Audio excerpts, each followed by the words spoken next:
జనం జనం జనం ఇసుకేస్తే రాలనంత జనం జనం జనం జనం అడుగడుగునా నీరాజనం జనం జనం జనం అదే జననాయకుడి బలం జనం జనం జనం అదే జగన్ బలగం కనుచూపు మేరలో సునామీలా పోటెత్తిన జనం పోలీసుల నోటీసులు చించుకొని కూటమి కంచెలు తెంచుకొని ఆంక్షల అడ్డంకులు దాటుకొని బంధనాల బారికేడ్లు తోసుకొని జనతరంగం పోటెత్తింది. కార్లలో కొందరు, బైకులపై ఇంకొందరు, కాలినడకనే మరికొందరు, పరుగు పరుగున అందరూ బిందువు బిందువు కలిసి సింధువులా మారినట్టు, కృష్ణానది నడి రోడ్డుపై ప్రవహించినట్టు, ఎగిసిపడే కెరటాలు రోడ్డుపై కవాతు చేసినట్టు ఆపేదెవరు, నిన్ను ఆపేదెవరన్నట్లుగా జనసంద్రం ఎగిసిపడింది. గుంటూరు ఘాటు హోరెత్తిపోయింది. గుంటూరు కారం నశాలానికి తాకింది. తాడేపల్లి నుంచి మొదలుకొని Kunchanapalli, Mangalagiri, Kaja tollgate, Nagarjuna university, Pedakakani, Guntur bypass, Etukuru, Guntur శివారు, గుంటూరు బైపాస్, గుంటూరు సిటీ, ఇక అక్కడి నుంచి Joseph Nagar, Chuttugunta circle, ZP road, collector office, Karaguttagunta bridge, Pattabhipuram, Stambhala Garuvu, ఇలా దారి పొడవునా జన ప్రభంజనం పోటెత్తింది. కృష్ణా గుంటూరు ఏకమైంది. జగన్ కాన్వాయి వెంట జన ప్రభంజనం ఒక ప్రవాహంలా తరలివచ్చింది.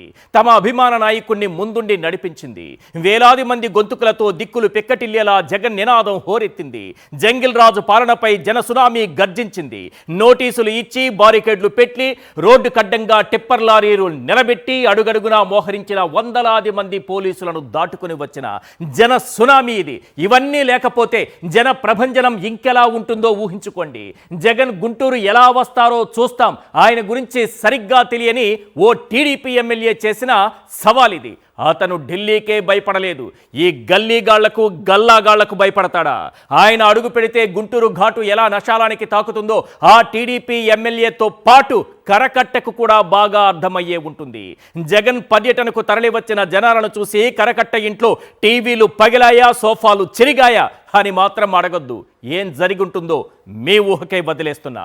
బస్సులో విజయవాడ నుంచి గుంటూరు సరిగ్గా గంట జర్నీ, కారులో వెళితే అరగంట నుంచి ఓ 40 నిమిషాలు అంతే. అదే తాడేపల్లి నుంచి గుంటూరు రావాలంటే ఓ 20 నిమిషాలు సరిపోతుంది. అందులోనూ కాన్వాయ్తో వచ్చేటప్పుడు ఫుల్ ట్రాఫిక్ క్లియరెన్స్ ఉంటుంది. కానీ జగన్ కాన్వాయ్ తాడేపల్లి నుంచి ఉదయం 10:30కు స్టార్ట్ అయితే అంబటి నివాసానికి చేరుకునేసరికి 5 గంటలైంది. అంటే దాదాపుగా 6:30 గంటల సమయం పట్టింది. జగన్ వెంట జన ప్రభంజనం ఏ స్థాయిలో పోటెత్తిందని చెప్పడానికి ఇదొక ఎగ్జాంపుల్. తాడేపల్లి నుంచి గుంటూరులో అంబటి ఇంటి వరకు దారి పొడవున ఆయా ప్రాంతాలు ఏ విధంగా జనంతో కిక్కిరిసిపోయాయో, ఏ విధంగా స్తంభించిపోయాయో చెప్పడానికి ఇదొక ఉదాహరణ. జగన్ అంటే జనం, జనం అంటే జగన్, జనమే జగన్, జగనే జనం ఒక్కటే అని చెప్పటానికి ఇంతకంటే ఏం కావాలి? జనంలో జగన్ క్రేజ్ ఏంటో చూపించడానికి ఇంతకన్నా ఇంకేం కావాలి? ఒక్కసారి చూడండి ఆ జన ప్రభంజనాన్ని. జనం కోసమే పుట్టినవాడా నిన్న పేదెవరు, ఆ పేదెవరు, నిన్న పేదెవరు, జనం మాటనే పట్టినవాడా పేదెవరు, నిన్న పేదెవరు, ఆ పేదెవరు, నిన్న పేదెవరు, ప్రజల మనిషివి, ప్రభంజనానివి, పేరు పేరున ప్రేమ పొందిన పేదల ప్రాణానివి, గుమ్మాలకు పారాణివి. జనం కోసమే, జనం కోసమే, జనం కోసమే పుట్టినవాడా పేదెవరు, ఆ పేదెవరు, నిన్న పేదెవరు. నా పెద్ద కొడుకు జగనంటారు ఓ తండ్రి, నా చిన్న కొడుకు జగనంటోని ఓ తల్లి, ప్రతి తండ్రికి నీవే పెద్ద కొడుకువయ్యా, ప్రతి తల్లికి నీవే చిన్న కొడుకువయ్యా. గడప గడపలో నీ పేరు, వాడవాడలో నీ కోరు, పల్లె పల్లెలో పాపము నీవని ఒడిని పట్టినారు, గుండె గుండెలో నీ కోసం గుడిని కట్టినారు. ఆ పేదెవరు, నిన్న పేదెవరు, ఆ పేదెవరు, నిన్న పేదెవరు,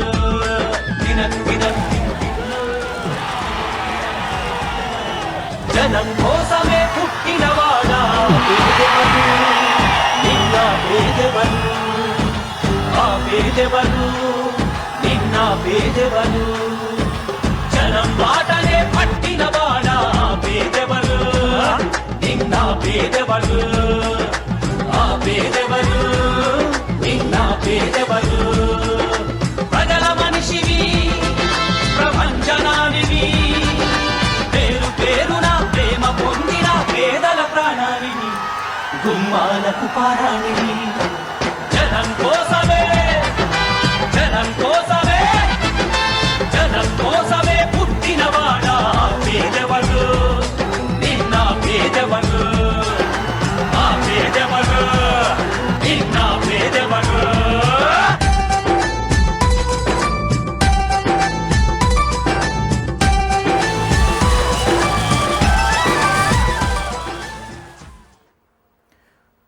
నిజంగా చాలామంది చెప్తున్నారు గుంటూరు చరిత్రలో చూడని జనం అని అంటున్నారు. ఒక నాయకుడు రోడ్డుపైకి వస్తే ఇంతటి జనం రావడం అనేది గుంటూరు చరిత్రలో ఎన్నడూ చూడలేదని అక్కడ ఉన్నటువంటి ప్రజలు మాట్లాడుకుంటున్నటువంటి అంశం. అసలు 4 రోజుల క్రితం ఏం జరిగింది? అంబటిని నడి రోడ్డుపై బూతులు తిట్టారు. అక్కడితో ఆగకుండా ఆయన ఇల్లు ఆఫీసుపై దాడి చేశారు. కార్లు ఆఫీస్ తగలబెట్టారు. ఆయనపై ఆయన కుటుంబ సభ్యులపై హత్యాయత్నాలకు తెగబడ్డారు. తిరిగి ఆయనపైనే కేసు పెట్టారు. ఆఖరకు ఆయన్నే అరెస్టు చేశారు. రాష్ట్రంలో చంద్రబాబు జంగిల్ రాజు పాలన ఎంత అద్భుతంగా సాగుతోందో చెప్పడానికి ఇదొక ఎగ్జాంపుల్ మాత్రమే. అంబటి ఇంటిపై దాడి చేసిన మరుసటి రోజే జోగి రమేష్ ఇంటిపైన దాడులకు తెగబడ్డారు. ఆయన ఇంటిపైకి పెట్రోల్ బాంబులు విసురుతూ పచ్చమూక రాక్షసానందం పొందింది. అంతకుముందు కరుణాకర్ రెడ్డి ఇంటిపైన విడుదల రజనీ ప్రయాణిస్తున్న కారుపైన ఇలానే పచ్చమూకలు దాడులు చేశాయి. ఇలా రాష్ట్రంలో శృతి మించిన జంగిల్ రాజు పాలనను ఎండగడుతూ బాధిత కుటుంబాన్ని పరామర్శించేందుకు జగన్ గుంటూరు వెళ్లారు. అంబటి కుటుంబ సభ్యులను పరామర్శించారు. పార్టీ అండగా ఉంటుందని వారికి భరోసా ఇచ్చారు. అదే సమయంలో జంగిల్ రాజు పాలన నడుపుతున్న చంద్రబాబుకు స్ట్రాంగ్ వార్నింగ్ ఇచ్చారు. చర్యకు ప్రతి చర్య ఉంటుందని బాబు ప్రభుత్వాన్ని హెచ్చరించారు. జగన్ ఏమన్నారో ఒక్కసారి విందాం. బీహార్లో ఏం జరుగుతా ఉందో నాకు తెలియదు, కానీ ఇక్కడ జంగల్ రాజ్యం, జంగల్ రాజును మీరు సృష్టించి నడిపిస్తూ ఉన్నారు. కానీ నేను అందరికీ కూడా ఒకటే చెప్తా ఉన్నా, ఎల్లకాలం ఇదే మాదిరిగానే జరగదు. 2 ఏళ్ళు కన్ను మూసుకుంటే అయిపోయింది. మరో 3 ఏళ్ళు కూడా కన్ను మూసుకుని కన్ను తెరిచేసరికి మరో 3 ఏళ్ళు కూడా అయిపోతుంది. ఆ తర్వాత వచ్చేది మాత్రం మా ప్రభుత్వం అని చెప్పి కూడా ప్రతి ఒక్కరికి కూడా ఈ సందర్భంగా కూడా చెప్తా ఉన్నా.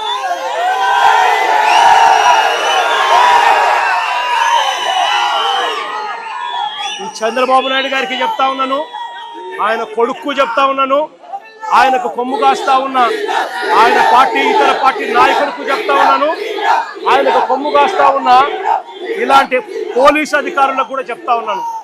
ఎల్లకాలం ఇలా అన్యాయం చేస్తూ ఉంటే మాత్రం ఎప్పుడూ కూడా దేవుడు చూస్తూ ఊరుకోవడని మాత్రం గుర్తుపెట్టుకోండి. ఖచ్చితంగా మీకు మొట్టికాయలు పడతాయి. రేపు పొద్దున మా ప్రభుత్వం వచ్చిన తర్వాత వీటి అన్నిటి మీద కూడా ఎంక్వైరీలు వేస్తాము, వడ్డీతో సహా చెల్లిస్తారు అని కూడా ఈ సందర్భంగా అందరికీ కూడా చెప్తా ఉన్నాం. అందరినీ కూడా బోన్లలో నిలబెడతాము. సాక్ష్యాలు ఆధారాలతో సహా యూనిఫామ్లు ఒక్కొక్కరికి కూడా ఇప్పించి వీళ్ళందరితో పాటు ఈ కాన్స్పిరసీలో భాగమైన ఇతర రాజకీయ నాయకులు ఎవరైతే చేసినారో వాళ్ళందరినీ కూడా బొక్కలో పెట్టి న్యాయం జరిగేట్టుగా వడ్డీతో సహా వీళ్ళంతా కూడా చెల్లించే పరిస్థితి కూడా వస్తుందని కూడా ఈ సందర్భంగా ప్రతి ఒక్కరికి కూడా హెచ్చరిస్తా ఉన్నా.